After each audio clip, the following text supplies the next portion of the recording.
Reese Witherspoon went on record saying that Where the Crawdads Sing reminded her of The Notebook. That's a stretch.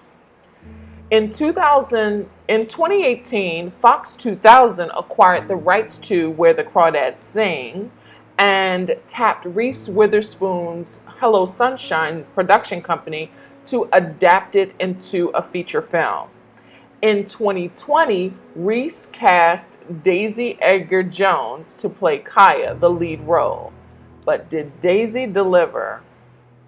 Here's my review of Where the Crawdads Sing.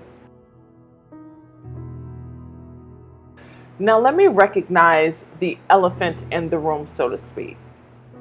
There is controversy surrounding the making of this film. Who's involved with the production of this film? The author of the book for which this film was adapted, and the alleged murder of an elephant poacher in Zambia, Africa. Now, there is extensive reporting available online about this case and the making of this film and the controversy surrounding the book and so forth. And I won't get into the intricate details of said controversy here.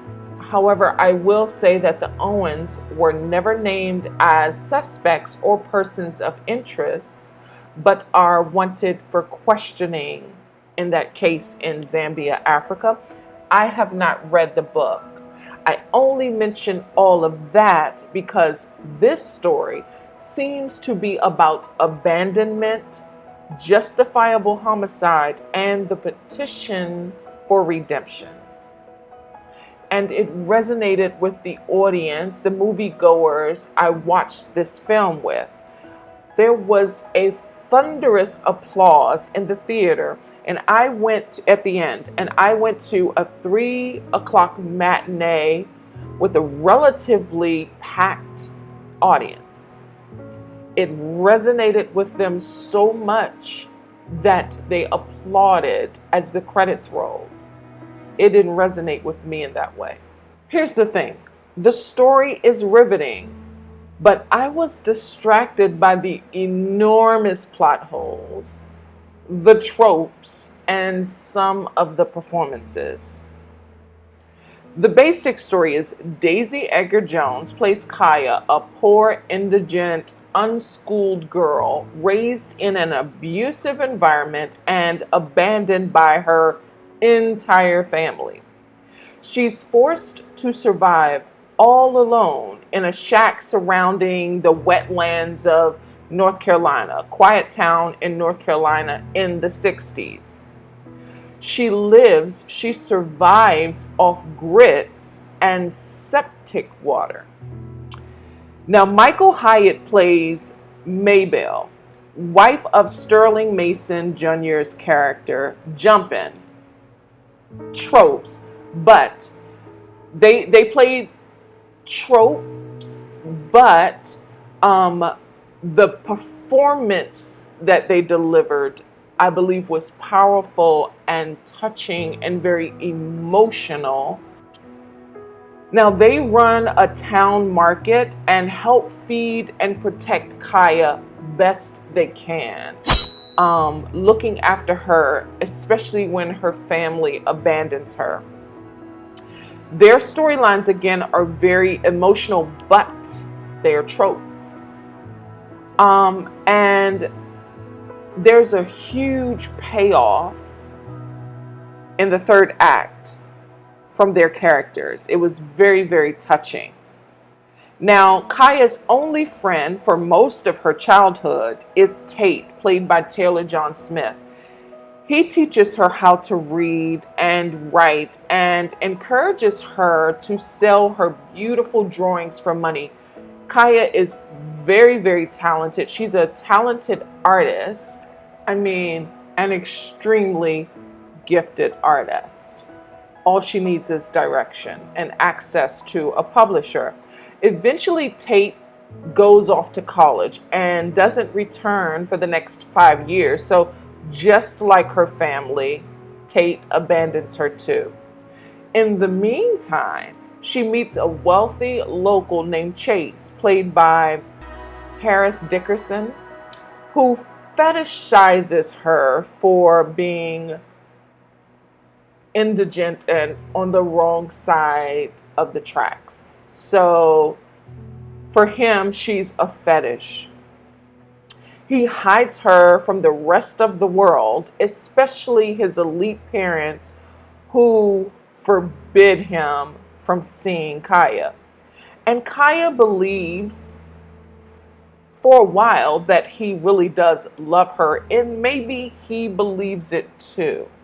But one day, she finds Chase with another woman who turns out to be his fiance, who he has always been on the trajectory of marrying. So she's been in his life for a long time, and he and his family has always been planning to marry him off.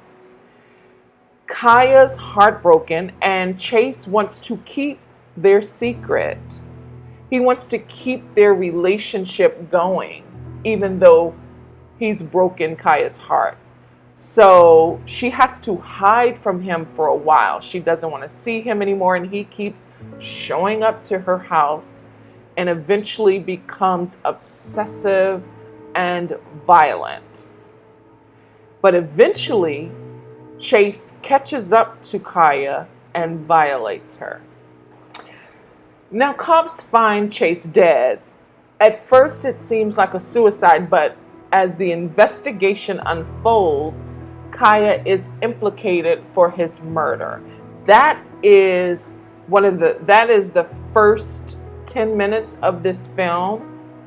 Of course, she has no money to defend herself in this murder case, but David Strathairn's character remembered her as a young child with no shoes, running to school and then quitting altogether. He defends her case pro bono, and the evidence is very damning against her, but hey, he's a very good lawyer. And yes, it's tropian. It's the Southern accent. All he's really missing is a seersucker suit. There are so many tropes in a way that this just isn't refreshed. This isn't fresh material. This isn't a fresh spin on courtroom thriller. So she sits through the trial bored as I was, sketching on a notepad. Again, she's a very gifted artist, and so she isn't even paying attention to what's unfolding, and we're left to guess whether or not she's guilty. The courtroom scenes are the weakest beats in this movie, but how they land the beats, how it's structured, works. I mean, I have a mixed review because, I don't know. The events leading up to Chase's murder all culminate long after the verdict is read, and it's left up to the audience to decide if this murder was justifiable or not. Again, the story is very compelling, but it's riddled with tropes and plot holes, and the performances were weak, particularly Daisy's.